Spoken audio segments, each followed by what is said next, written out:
I've been saying this now forever. Whoever intended to dumb down the citizens of America have done a fantastic job. We are dumb as shit. I thought I'd start by asking, when did you first know that you had a voice? I was really young.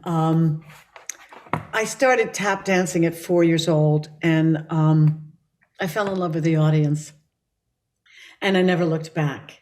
And so basically it chose me. And in choosing me, it opened up every possible door. I wasn't intimidated to sing or act crazy or make people laugh or dance because it chose me. It just opened up the doors. So at some point when I was quite young, I started singing, and everybody discovered. Listen, my mother, when I was, I think, 3 or 4 years old, would have me do Marilyn Monroe imitations. Go figure where that came from. I have no idea. I remember I used to drop a shirt off my shoulder and do something like fish things with my lips, and that was the Marilyn Monroe imitation. So I just, I discovered that I was free, basically, when I was 4 years old. And the singing, if it happened, it just, I grew up in a town where music education was an integral part of our education, period. As important as, science and math, etc., from elementary school through high school. So I started singing basically. If I didn't start singing before, I started singing in kindergarten. Was there someone saying, geez, Patti, you're pretty good. You got a good voice? I think they said I was loud. Before they said I was good. That's always been my problem. I'll tell you a very funny story that I played Grossinger's. I don't know what the hell I was doing at Grossinger's, but in the Catskills, they had all of these resorts, and Grossinger's was one of them. I was doing my show, and a woman in the front row started waving her arms frantically. I stopped the band, I stopped singing, and she said, "Too loud, Patti, too loud." Oh my God. So I was born with these lungs and this voice that doesn't quit. It just, considering the abuse I've put my voice through in the course of my lifetime, it's as good as it's ever been. And I couldn't tell you why, except, I don't know, I made a pact with the devil or something. And you smoked a pact with the devil. Did you? Yes. I did. And you were like, what, 10 when you did the Mikado? I was in 3rd grade. And I was an understudy to Catashaw, an elderly woman. Is that a moment, or is that? I mean, I just talked to Patrick Stewart, and he told me that like the early times that he got on stage, everything was open to him, and he realized he wanted to do this for the rest of his life. Is that the same thing? That's my point. As I said earlier, once it chooses you, once you understand that this is a creative freedom, nothing is off limits. Do you know what I mean? It's just not. And I can remember being on stage in the 3rd grade in the Ocean Avenue Elementary School while Heather White played Catashaw, and I was her understudy going, she's never going to be in show business. Why is she playing it? I should be playing it. I remember where I was on the stage. I was on stage right. And, to this day, I have to look, when they say, Patti, move right, move left, I have to look at my hands to figure out which is right and which is left when I'm on stage. I'm not dyslexic. I'm dyslexic on stage. It's bizarre. But so, and I'm actually doing a new show about touchstones of music in my life, where there was a song that I can think of today, and it'll evoke where I was then, the age, everything, every emotion I went through. So it's the same thing with as Patrick, exactly what Patrick said. It's a pity that are arts. I don't know about Canada, but certainly in America, Yeah. we're considered third-class citizens when it's in fact it's a passage. It's a rite of passage. It is a human right, storytelling. I feel the same way. I just did a talk actually recently about how, like, if it wasn't for the music educators in my life, I wouldn't be doing any of this stuff. And like, because it teaches you so much more than just like sight reading. It teaches you so much more than like I was a folk musician who ended up doing interviews on public radio, you know, and like, so, you know, the least lucrative paths in the arts I found, but if it wasn't for the music educators in my life, if it wasn't for those programs, I don't know what I'd be doing. Well, are you good in math? No, not really. You aren't, because I found and growing up and being in the music classes that I was in and being in the orchestra and in the band and the chorus, the kids that gravitated towards music were the mathematicians. Yeah. Because of the counting. Oh, yeah. That's why I always play in 4. I can never play in 7. Well, I'm a lousy count. I refuse to count. I'm not a lousy counter. I just refuse to count. It's just because I'm a lousy counter, I just go, nah, I'm not going to count. You'll figure it out for me. And I hear the music, but I mean, I was the worst in arithmetic and math. It's just not, I keep going, I can't do math. That's why I'm an actress.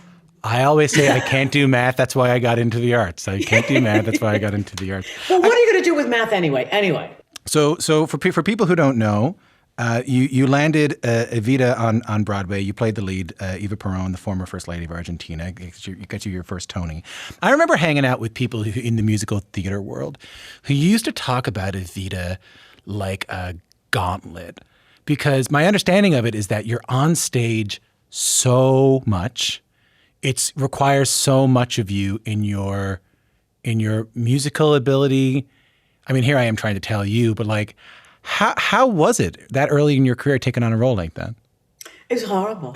You know, and I would say that, and Hal Prince didn't like it at all, but it was the absolute truth. When I first heard the score to Evita, I thought Andrew Lloyd Webber hated women, because the score's written in a soprano's passaggio, and a passaggio is where if you think of a rubber band and you pull a rubber band, the weakest spot is in the middle. That's a passaggio in a soprano. You have a chest voice, a head voice.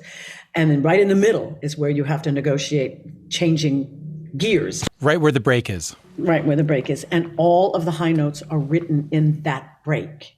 And also, if you want to play the role with accuracy and passion, it can't be lyric. Because I have 4 tapes of Eva Perón on the Casa Rosado.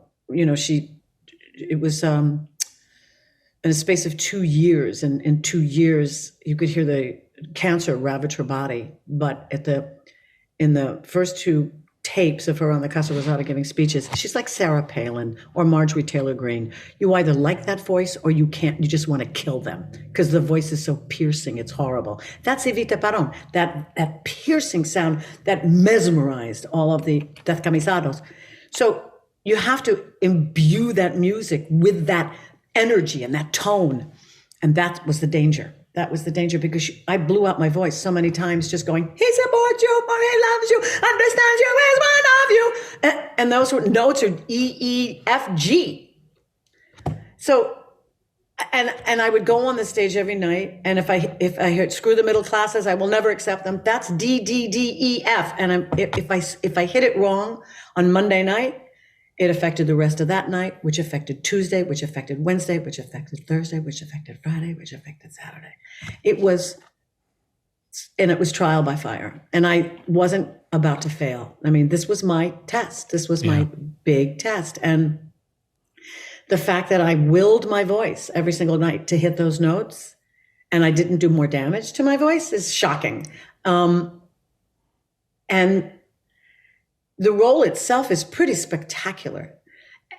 But the problem with the piece is it's expositional. Mandy and I, both we went to Juilliard, so we figured out how to act. Yeah. So we were able to connect the dots in the exposition, because it's basically, she did this and then she went here and then she went there. And there's no drama. There's no conflict. It's just presenting her life until she dies.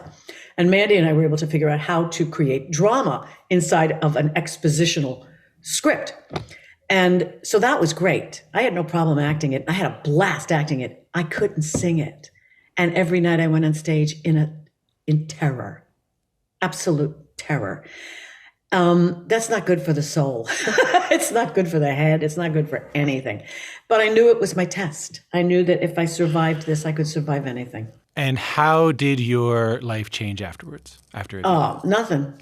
You know, in the old days, I think of Broadway musicals. Well, it was a different environment, you know, where Ethel Merman and Mary Martin. Ethel Merman and Mary Martin would do shows, and then they would go to the 21 Club, and then they'd, you know, go to some after-hours cabaret and sing until 3, 4 o'clock in the morning and do the whole thing all over again the next day. We don't have those cabaret rooms anymore. No restaurant stays open late.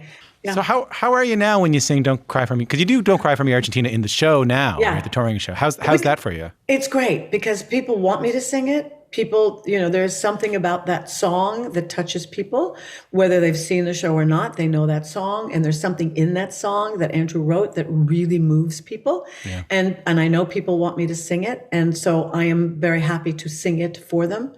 It never gets old. And because the audience wants it. So there's no way it could get old. I look at the audience every night when I'm singing it. And you see a look on their faces, and it's not me, it's the song. And I had people come backstage that were pro-Peronista and anti-Peronista who said I had her to a T, because what they saw was Evita Peron, not me, but they saw was Evita Peron. They saw what they wanted to see. So people hear that song, and there's something that evokes in them some sort of reaction, and it's wonderful, actually. Which is acting technique. Is even if you're playing someone who people hate, finding the humanity in them so they feel attached to them. Right, and because right after she finishes that song in the play, she goes, just listen to that, the voice of Argentina, I am loved, I am adored. And so she's conning them.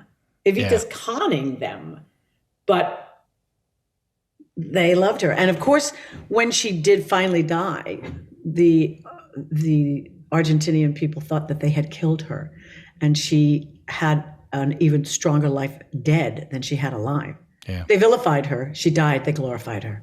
I spend a lot of time in the show talking to actors, and one of the things we often talk about is like the responsibility of taking on a role after somebody. You know, I talk to people who come in and do King Lear, and they talk to me about, oh, you know, I watched Laurence Olivier, or, you know, I watched blah, blah, blah, blah, blah. You know, they'll talk about, oh, you know, I couldn't get over that performance, and I try to ignore it and all that stuff.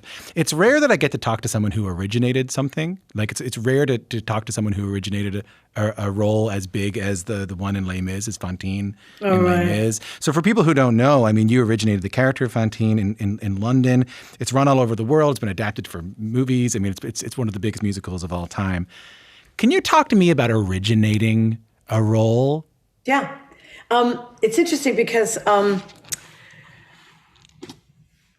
think it also depends on where you are in your career, because had I been asked to originate a role earlier in my career, I might have been intimidated in discussing my interpretation with the creators. I might have just gone ahead with what it is they wanted me to do. But I was brought into this by Cameron McIntosh. They couldn't find. It's interesting. This is an interesting story. I was doing Oliver on Broadway, and Cameron produced that as well. And Cameron saw me and said, "There's a role for you in the next thing I'm doing." I said, "When, where?" He said, "London, 9 months from now," because I was playing Nancy, and I was in, you know, that Victorian costume, and they couldn't find a Fantine. So he came back to me and he said, "Will you come?" I heard the first 4 bars of the recording, the French recording, and I said, I knew it was a hit. I knew it was a hit. 4 bars. Wow. I knew it was a hit. And I said, yes. So now they've brought me in. I'm the only American. I'm the only one with a musical theater pedigree, because it was really Royal Shakespeare Company actors that were doing the roles in a musical.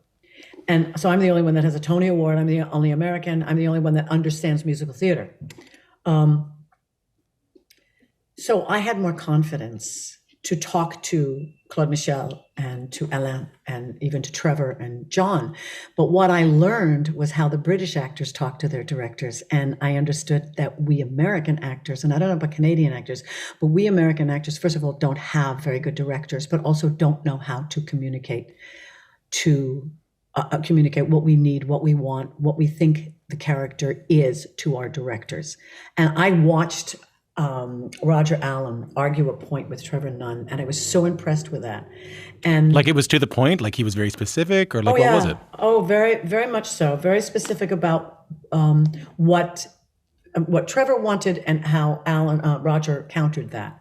And I just saw a dialogue between an actor on the stage and a director in an audience. Right. And the actor had more control because we actually have more control. We're the ones on the stage facing the audience. The creators they can only see it once, then they start to second guess the audience. Because they're looking, but only audiences see it once. But our directors see it more than once. So they start to second guess themselves. And Roger stood on the stage and argued with Trevor about a point. And I was so impressed with that. So when I was doing Fantine, I was the one that put in a run. It was a held note and the orchestra moved. And I said to Claude Michel, why am I holding the note and the orchestra's moving? I should move with the orchestra. So that there's a run. I put that in. I also put in sitting on the floor until I didn't like it anymore. And I stood up and Trevor said, why did you stand up? And I went, because it lost its momentum sitting down. But other Fantines, I believe, start on the floor. And it's fine. It's just, the other thing that's kind of crazy that actors have to contend with, our stage business is no longer our stage business. It becomes property of the production. So whatever we've created, we don't get credit for it. Right. It's not like you're a songwriter who contributes 3 words to a song and makes royalties off of it. You make choices, and if that choice becomes the standard for the musical, that belongs to the musical. Exactly. I went down to Evita, down to Australia to recreate Evita, and the stage manager was giving me my moves. I went, yeah, I know, I created that. Yeah.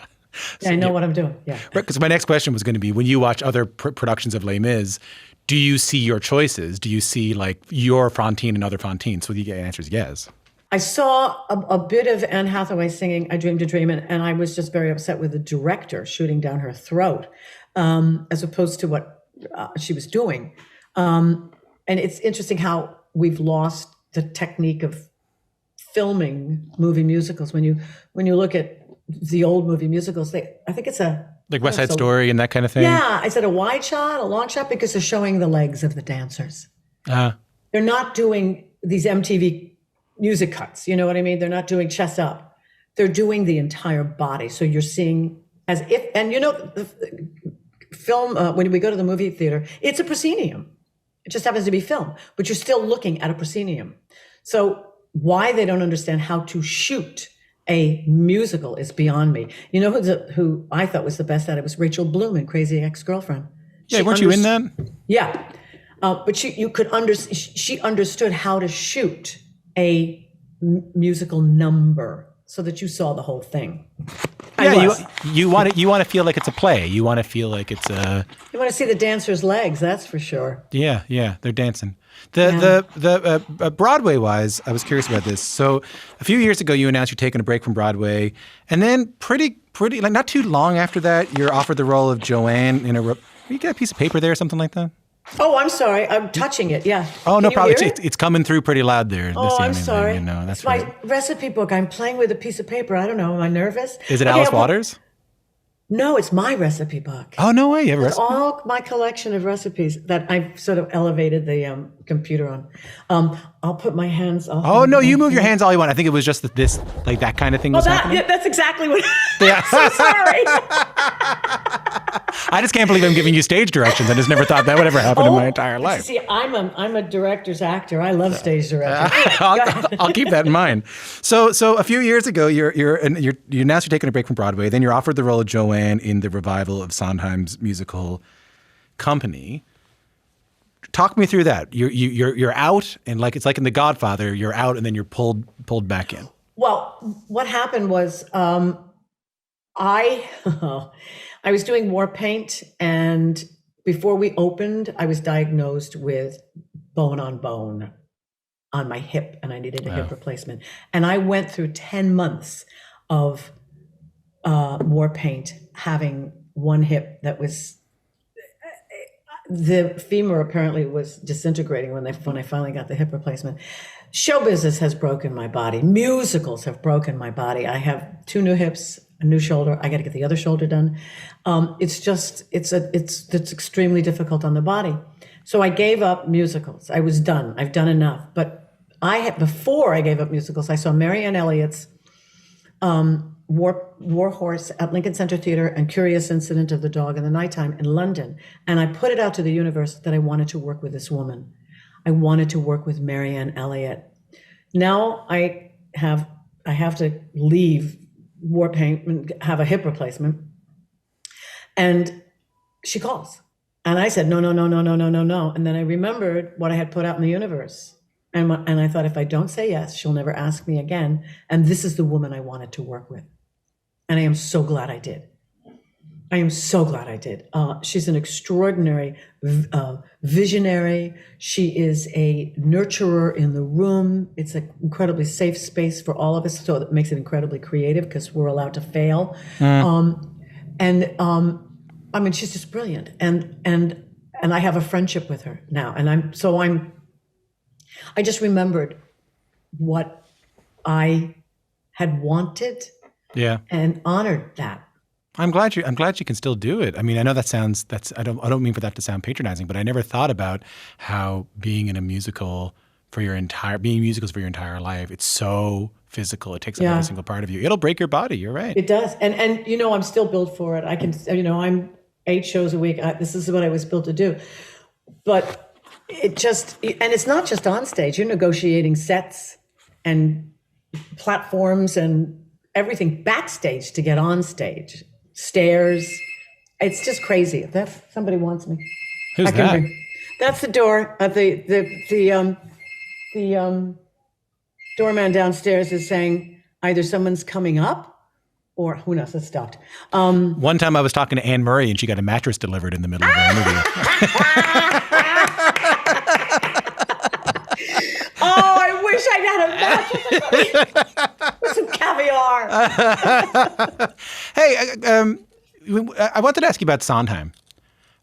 Because he is this influential figure in your life. You do 3 of his songs in a row in your show. He, to me, growing up, learning about music, going to music school and all that kind of stuff, he's kind of Chaplin-y to me, like Charlie. Like he's sort of this like figure to me, this sort of name to me. I'm so familiar with his work. I don't really know anything about him, about what he was like. I see you smiling. What was Stephen Sondheim like? Well, he was controversial. He was capricious. He was. He could be very mean.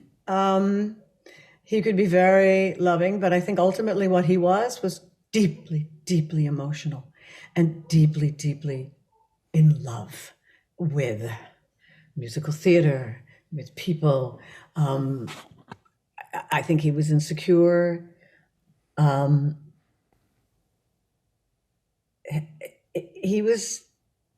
He was human, very, very human.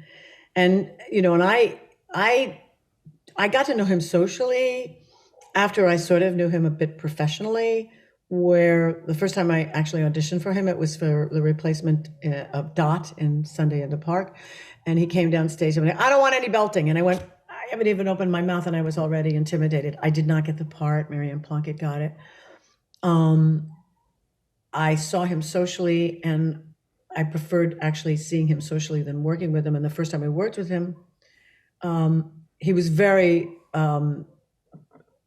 complimentary and helpful. But then there was one time I worked with him where I actually said, he was yelling at me. And I said that if anybody had any less experience than me, they would turn in their equity cards, because it was that brutal. And there is a school of thought among certain creators in New York that you have to humiliate and destroy a person to get a performance out of them. It's not the case. And I've gone through several of them, just because I was coming of age in musicals when they were alive and they were creating. And they were cruel. But it made me stronger. The business has changed so much that I don't know how anything gets done. Yeah. I really don't. Because the Broadway the Broadway that exists now must be so different than the Broadway you came up in. Yeah, I don't know what this Broadway is actually. I'm not quite sure because it's been changing for a while, but it looks like it's a combination of Disneyland, the circus, and Las Vegas. And I've been saying this now forever. Whoever intended to dumb down the citizens of America have done a fantastic job. We are dumb as shit. And it's you see it in choices of material that's on stage right now. It's the pop musicals and people are going to see what they know. They don't want to be challenged. They don't want to invest in something that might change them in some way. Jukebox musicals, right? People go to see songs of pop songs that they're familiar with is what you're talking about there. Yeah, I mean, I read a wonderful book by Harold Clurman called The Fervent Years, and the group theater was sort of a reaction to what was on Broadway at the time, which was gaiety. And I'm wondering if we're in the same position now because it feels like there's gaiety on Broadway, and will there be somebody that creates a theater that educates the populace? I hope so, because we need this. I'm going back to what I said earlier, where art is an essential. It's just essential. We are essential workers.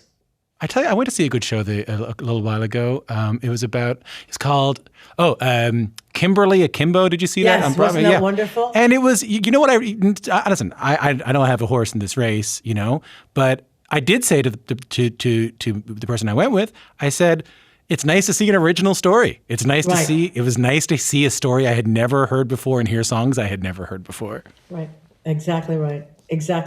Yeah. And they got the reviews, they won the Tony, but their box office suffered. Nobody knew what it was. Just like, take a chance. How is the TV and film side of your career? Like, I want to play something for people who only have an idea of you as a stage star. They'll know you from like Will and Grace. They'll know you from Glee. They'll know you from Girls. Just take a listen to this. What makes you think I was ever an underdog? No. I don't think you're an underdog. I was saying that I'm an underdog and that she is definitely an underdog. Well, I was never an underdog. I never auditioned for the chorus. Fuck that. And you want to know why? Why? Why? Self-esteem. Confidence. I knew who I was. That was so much fun. How do you approach playing yourself? Well, I've tried to avoid it, quite frankly. I remember I got a telephone call from my agents at the time saying that Ryan Murphy wanted to feature me in Glee.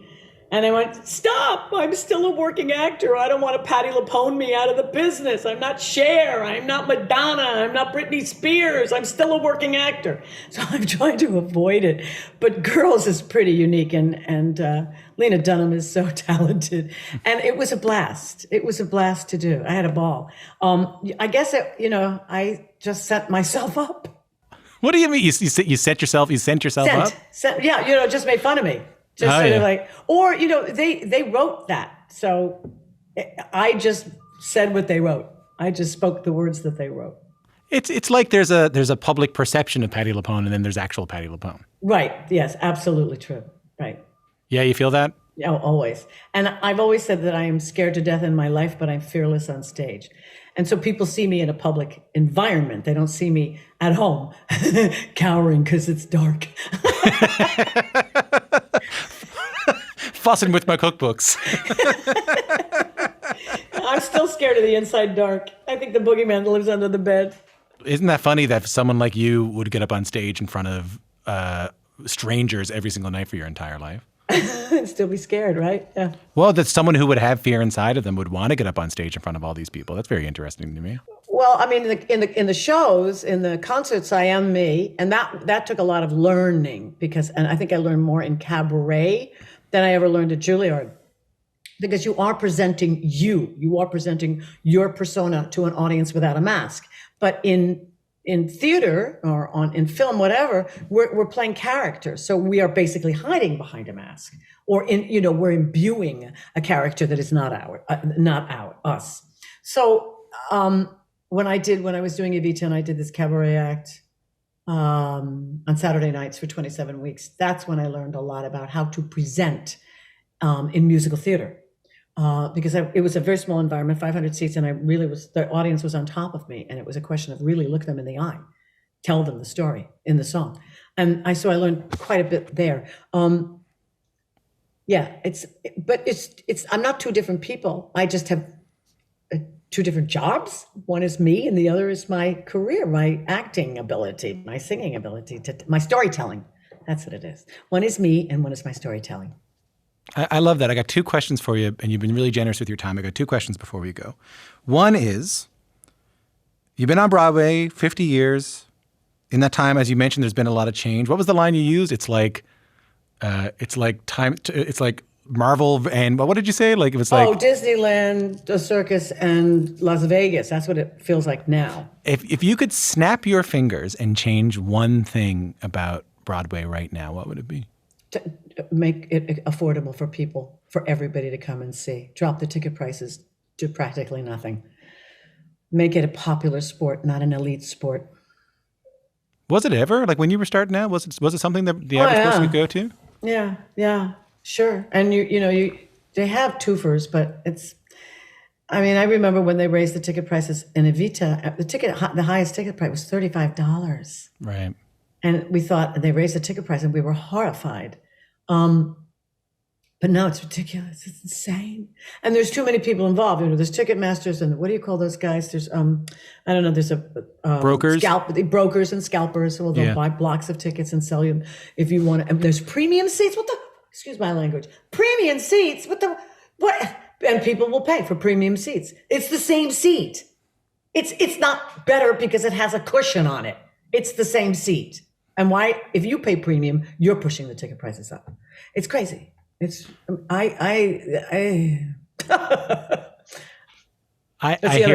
I hear every day from folks who listen to this show, and it means a lot to me. I hear from people who are starting out. I hear from a lot of people who are in like musical theater programs in Canada, listen to the show, and they reach out about the people I talk to. I realize I'm getting an opportunity to talk to you after, through a long and storied career as one of the most successful stage actors of our time. Any advice for these people who are listening right now, starting out?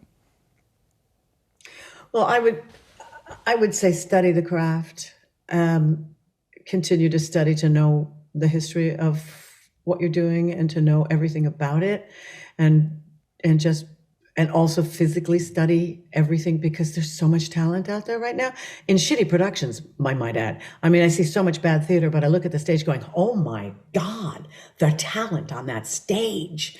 There's triple and quadruple threats out there and they're fantastic. So going into this business, you have to be prepared. You have to be prepared, really prepared. If I was starting out now, I wouldn't make it. Really? Why not? I don't think so. The talent is extraordinary. It's inspiring. It's so wonderful to see. But I hate that they're in bad productions. Or you're not there, I don't know. I have a critical eye. Of course I do, because I've seen great. And so I'm comparing to the great that I have seen. But the talent, the human ability is extraordinary. Patti, what a joy to get to talk to you. Thanks so much for making the time. Oh, thank you, Tom. It was my pleasure, and I hope people come to see the show. It is a lot of fun. It's like the golden age of musical theater. The songs, they'll recognize all of them. I think.